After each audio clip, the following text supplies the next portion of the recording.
నమస్తే. ఉపాధ్యాయ అర్హత పరీక్ష శిక్షణలో భాగంగా మనం చైల్డ్ డెవలప్మెంట్ అండ్ పెడగాగి అన్న విభాగంలో రెండవ ప్రాధాన్యత అంశం ఇండివిడ్యువల్ డిఫరెన్సెస్ వైయక్తిక భేదాలు అన్న అంశం గురించి తెలుసుకునే ప్రయత్నం చేద్దాం.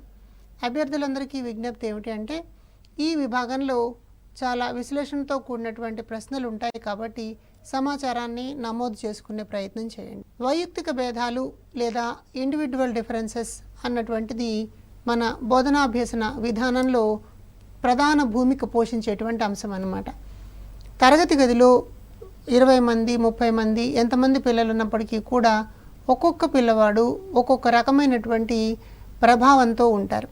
కాబట్టి వారికి కల్పించాల్సిన బోధనాభ్యసన ప్రక్రియలు కూడా వారిని ఆధారం చేసుకున్నవిగా ఉండాలి అని మనోవిజ్ఞాన శాస్త్రం మనకి తెలియజేస్తుంది. కాబట్టి పరీక్ష దృష్ట్యా మనం ఇండివిడ్యువల్ డిఫరెన్సెస్ వైయక్తిక భేదాలు అన్న అంశాన్ని అర్థం చేసుకోవాలి అని అంటే ఈ పాఠ్యాంశంలో వైయక్తిక భేదాలు అంటే ఏమిటి, దీనికి కావాల్సినటువంటి కారణాలు ఏమేమి ఉన్నాయి, ఏ కారణాల వల్ల ఆ వ్యక్తిగత భేదాలు ఏర్పడతాయన్న విషయాలని పరిశీలిస్తాం.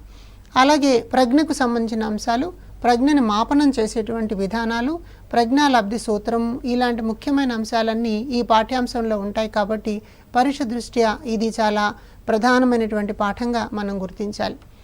కాబట్టి ముందుగా మనం ఇండివిడ్యువల్ డిఫరెన్స్ వైయక్తిక భేదము అంటే ఏమిటి అన్నదాన్ని అర్థం చేసుకునే ప్రయత్నం చేద్దాం.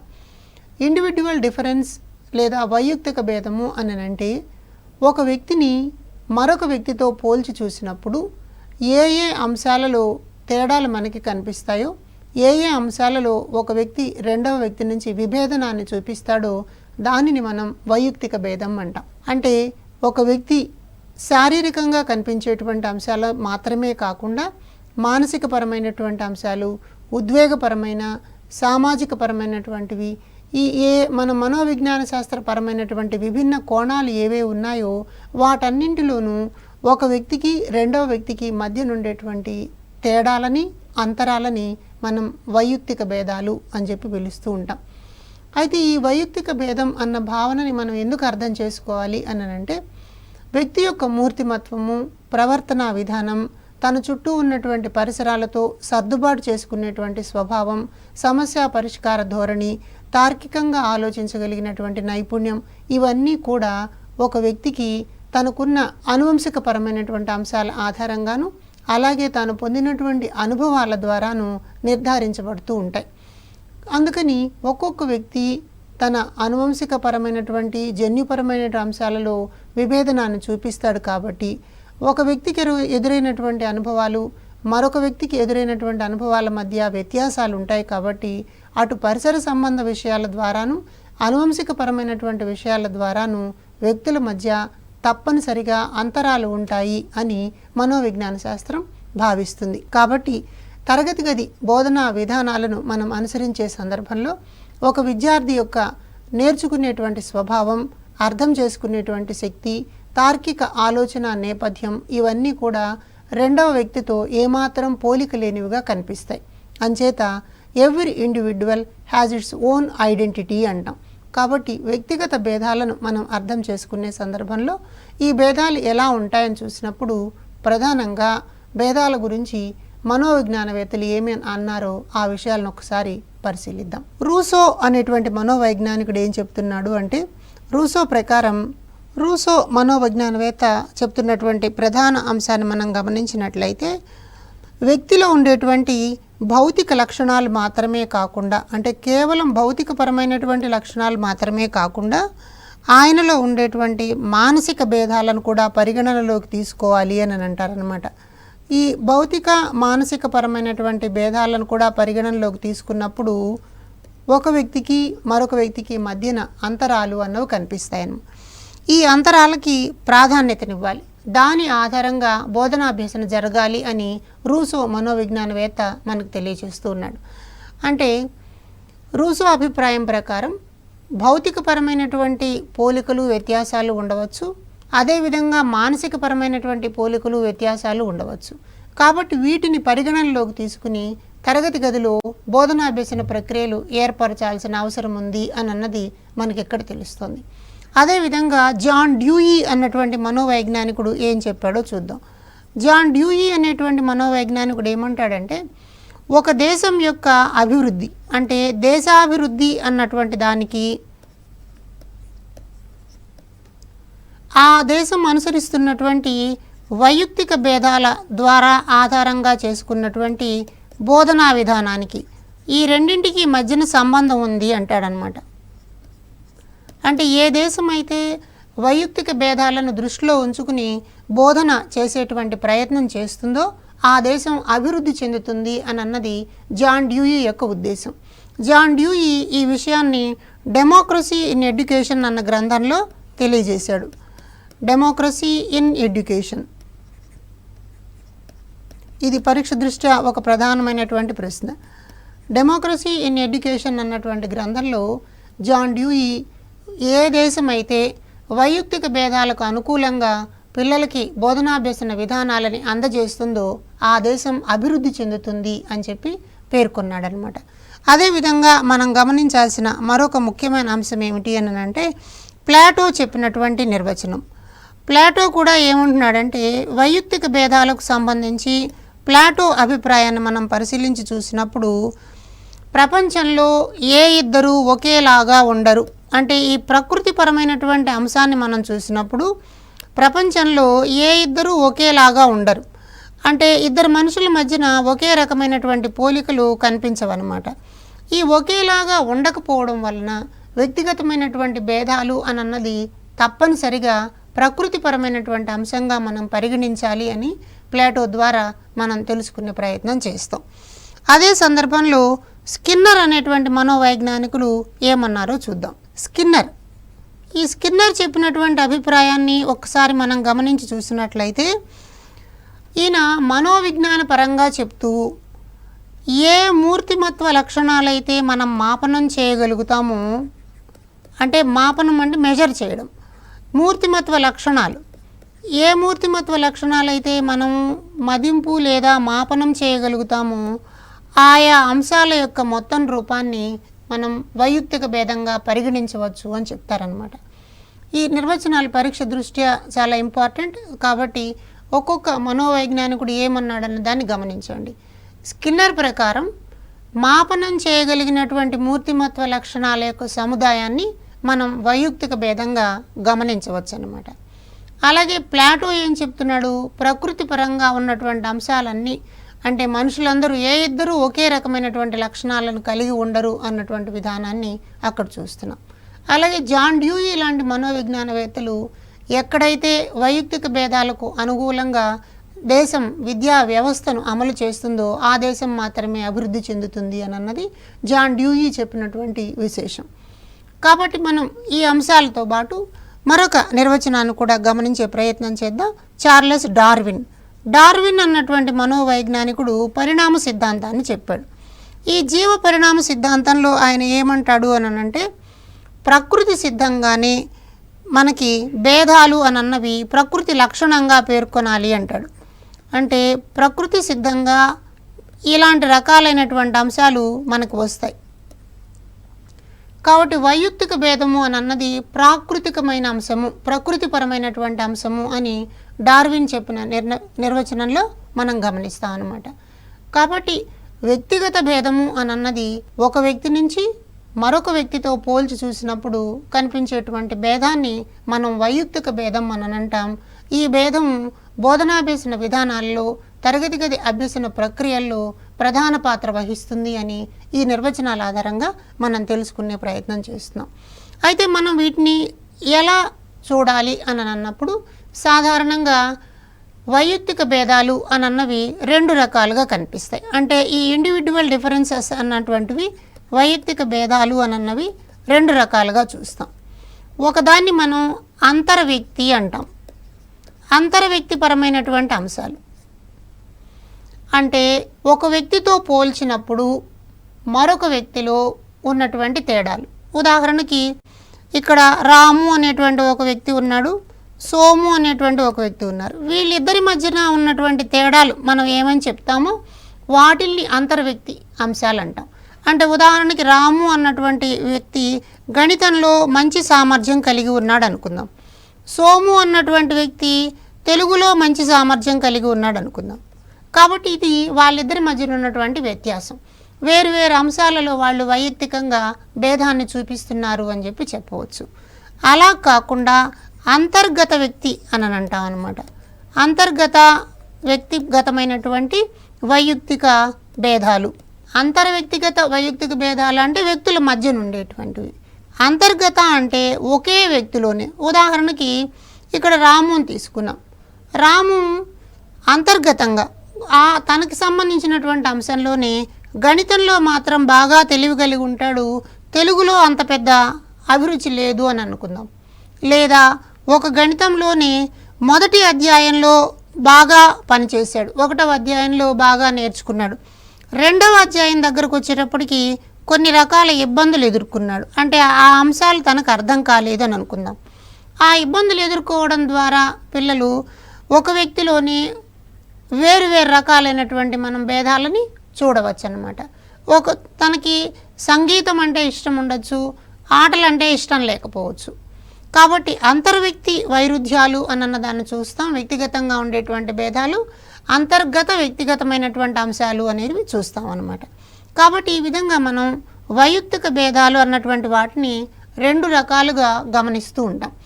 ఒక వ్యక్తిలోనే ఉండేటువంటి భేదాలు ఒక విధమైతే, ఒకళ్ళతో పోల్చినప్పుడు కనిపించేటువంటి తేడాని మరొక రకమైన అంశంగా పరిగణిస్తూ ఉంటారన్నమాట. ఇలా వ్యక్తుల మధ్య ఉండేటువంటి ఈ తేడాలను గుర్తించి వైయక్తిక భేదాలు అన్నటువంటి భావనని అర్థం చేసుకోవడం కోసం చాలా రకాల ప్రయత్నాలు మనోవిజ్ఞాన శాస్త్రంలో జరిగినాయన్నమాట. అలా జరిగినటువంటి అంశాలను మనం పరిశీలించి చూసినప్పుడు ప్రధానంగా ఈ విషయాల మీద పరిశోధన చేసినటువంటి శాస్త్రవేత్త సర్ ఫ్రాన్సిస్ గాల్టన్. ఇది కూడా పరీక్షలో చాలా ఇంపార్టెంట్ ఈ క్వశ్చన్. ఇది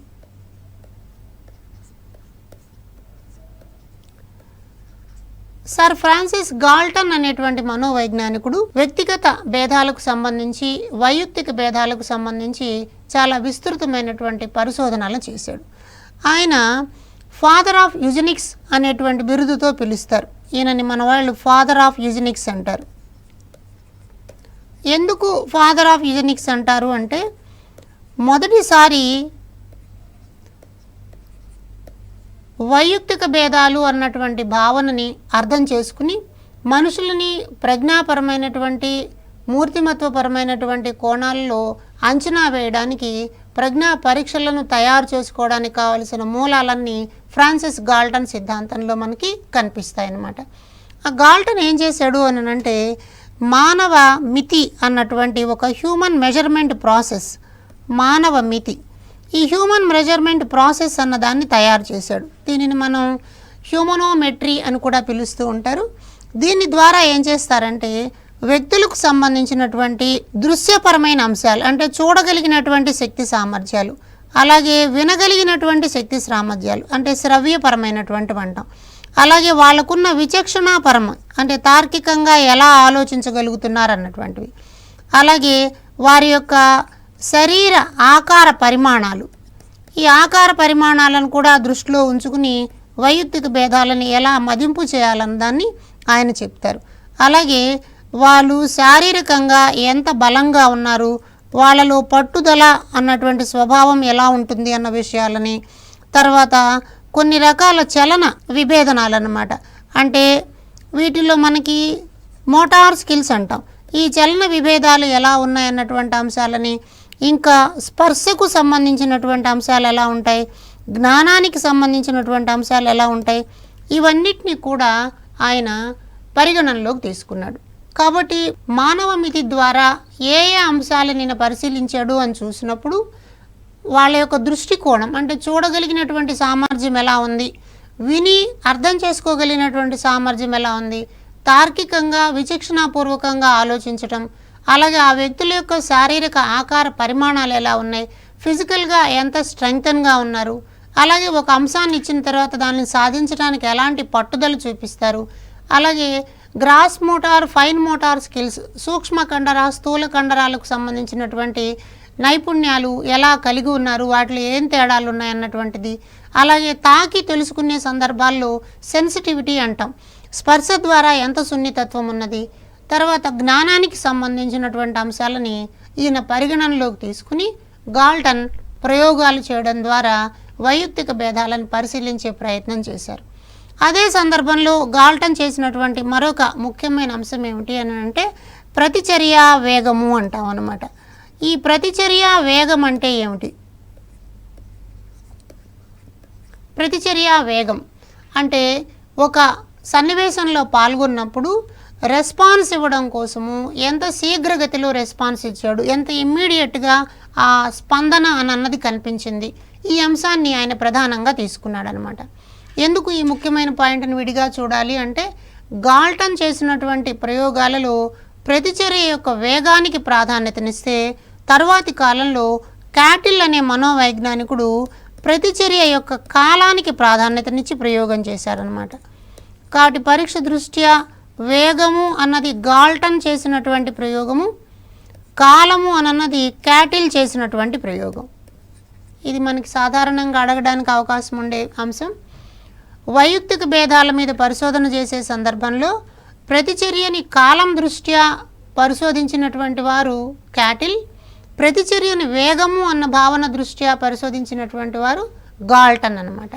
కాబట్టి గాల్టన్ ఇందాక మనం అనుకున్నట్లు దృశ్యపరమైన శ్రవ్యపరమైనటువంటి జ్ఞానానికి సంబంధించిన బలము, పట్టుదల, శారీరక ఆకార పరిమాణాలు వీటన్నిటితో పాటు ఒక వ్యక్తి ఒక సన్నివేశంలో పాల్గొన్నప్పుడు ఎంత వేగంగా ప్రతిచర్య జరిపాడు అన్న దానిని కూడా ఆయన పరిగణనలోకి తీసుకుని వ్యక్తి యొక్క లక్షణాలని అంచనా వేయడానికి ప్రయత్నం చేశాడు. కాబట్టి ఈయనని ఫాదర్ ఆఫ్ యూజెనిక్స్ అనేటువంటి గాల్టన్ కొన్ని గ్రంథాలను కూడా రాశాడు. వాటిలో మనం ముఖ్యంగా గమనించాల్సింది ఏమనంటే inquiry into human faculty and its development. కాబట్టి inquiry into human faculty and its development అనేటువంటి గ్రంథంలో ఫ్రాన్సిస్ గాల్టన్ తాను చేసినటువంటి పరిశోధనల సారాంశాన్నంతా ప్రవేశపెట్టాడనమాట. అదే సందర్భంలో ఈయన హెరిడిటరీ జీనియస్ అని ఇంకో గ్రంథాన్ని కూడా రాశాడు. హెరిడిటరీ జీనియస్, ఈ రెండు చాలా ముఖ్యమైన అంశాలు. ఒకటవ పుస్తకం పేరు inquiry into human faculty and its development అని అన్నది, రెండవది హెరిడిటరీ జీనియస్. ఈ రెండు గ్రంథాలని గాల్టన్ రాశాడనమాట. గాల్టన్ చేసినటువంటి పరిశోధనలని కొనసాగిస్తూ తర్వాతి కాలంలో క్యాటిల్ అనేటువంటి మనోవైజ్ఞానికుడు మరో కొంత విస్తృతంగా వైయక్తిక భేదాల గురించి ప్రయోగాలు చేశాడు. ఈ క్యాటిల్ ఏం చేశాడు అనంటే 3 ప్రధానమైనటువంటి అంశాలను తీసుకున్నాడు. వాటిల్లో ఒకదాన్ని స్మృతి లేదా మెమొరీ అంటాం అన్నమాట. అలాగే మరొక దాన్ని సంవేదన అంటే రెస్పాన్స్ లాంటిది, సంవేదన. అలాగే మరొకటి ఇందాక అనుకున్నట్టు ప్రతిచర్య, కాలం. ఈ 3 అంశాలని దృష్టిలో పెట్టుకుని ఒక వ్యక్తికి మరొక వ్యక్తికి వైయక్తిక భేదాలు ఎలా ఉంటాయన్న దాన్ని పరిశోధన చేశారు. అంటే ఒక వ్యక్తి స్మృతి అంటే ఒక విషయాన్ని చూసిన తర్వాత గుర్తుపెట్టుకోగలిగినటువంటి సామర్థ్యము. అది జీవితానుభవం కావచ్చు, చదవడం ద్వారా, రాయడం ద్వారా, చూడడం ద్వారా, వినడం ద్వారా ఏర్పడినటువంటి అనుభూతి కావచ్చు. ఈ అనుభూతిని ఎంతకాలం పాటు గుర్తుపెట్టుకున్నారు, ఆ గుర్తుపెట్టుకున్నటువంటి అంశాల్లో ఎంత మొత్తం నిజానికి గతం తాలూకు అంశాల మీద ఆధారపడి ఉంది అన్న దాన్ని లెక్కిస్తారనమాట. అలాగే సంవేదన, సంవేదన అంటే రెస్పాన్స్ ఇవ్వడం. తాను రెస్పాన్స్ ఇవ్వడానికి గత అనుభవాలను ఉపయోగించుకుంటూ సరైనటువంటి భాష, పదజాలాన్ని, అనుభవాలని కలుపుకుంటూ చెప్పగలిగినటువంటి శక్తి ఎంతవరకు ఉన్నదన్నది. అలాగే మరొక ముఖ్యమైన అంశము ప్రతిచర్య, కాలం.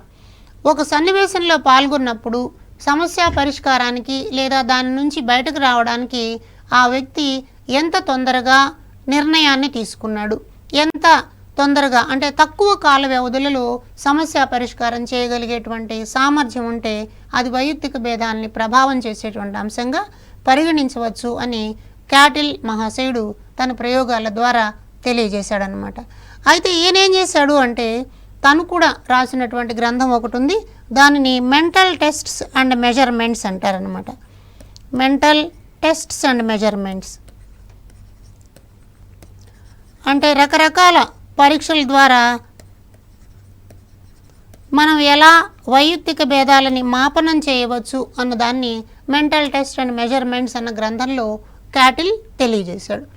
కాబట్టి హెరిడిటరీ జీనియస్ అన్నది ఎంక్వైరీ ఇంటూ హ్యూమన్ ఫ్యాకల్టీ అన్నవి గాల్టన్ రచనలు అయితే cattle Rachana mental test and measurement అన్నమాట.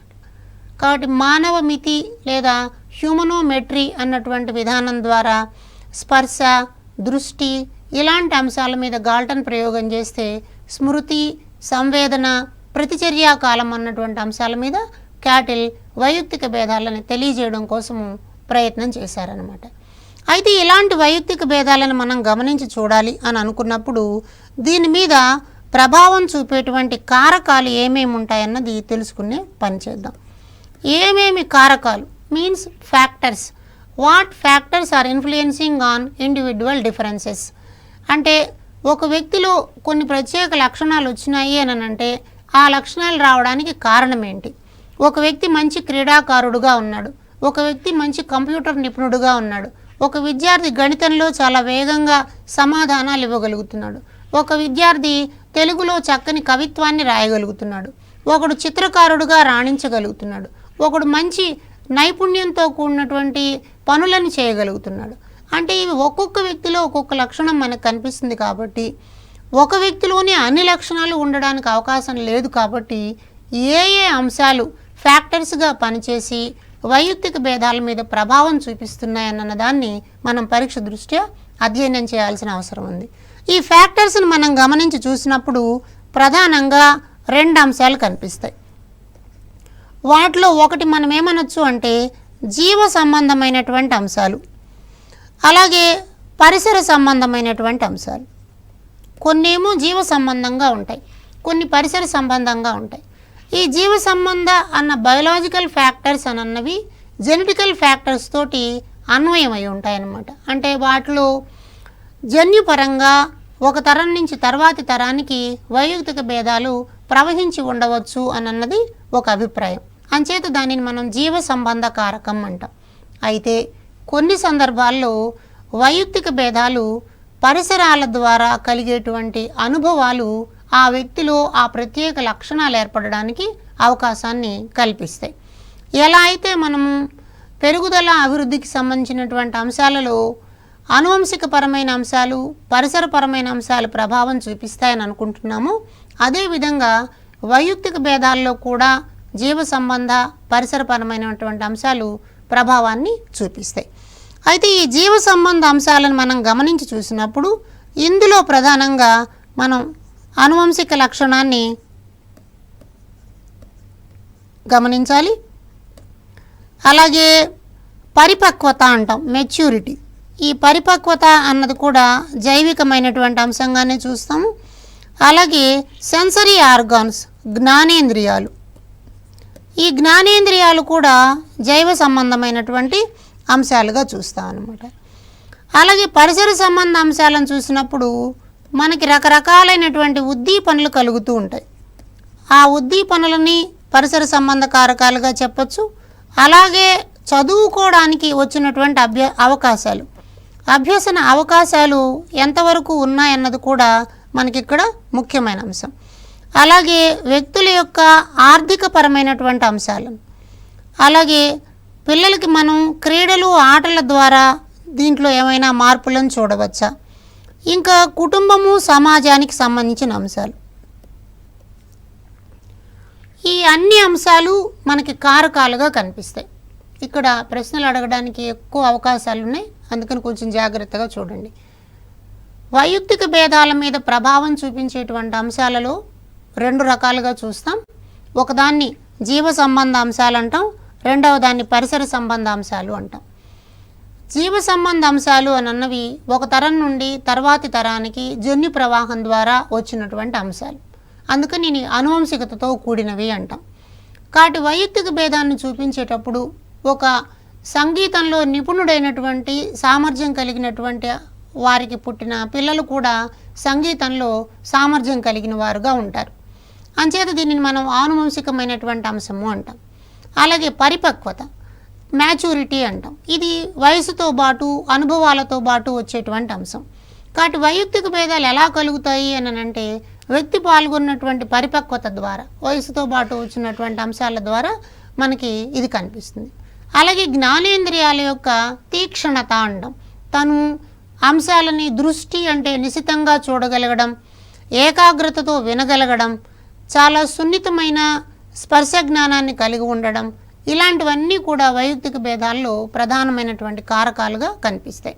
అందుకని మనం గమనించి చూస్తే కొంతమంది వినేటప్పుడు చాలా శ్రద్ధగా వింటారు, చూసే దానిని తరచి చూస్తారు. అంటే అది మనం కూడా చూస్తాం, కానీ మన కళ్ళకు ఆ విషయం కనిపించదు, కానీ కొందరు దాన్ని చాలా జాగ్రత్తగా గమనిస్తారు. మీరు చిన్న చిన్న బాలల పత్రికల్ని గమనించారంటే 2 బొమ్మలు ఉంటాయి.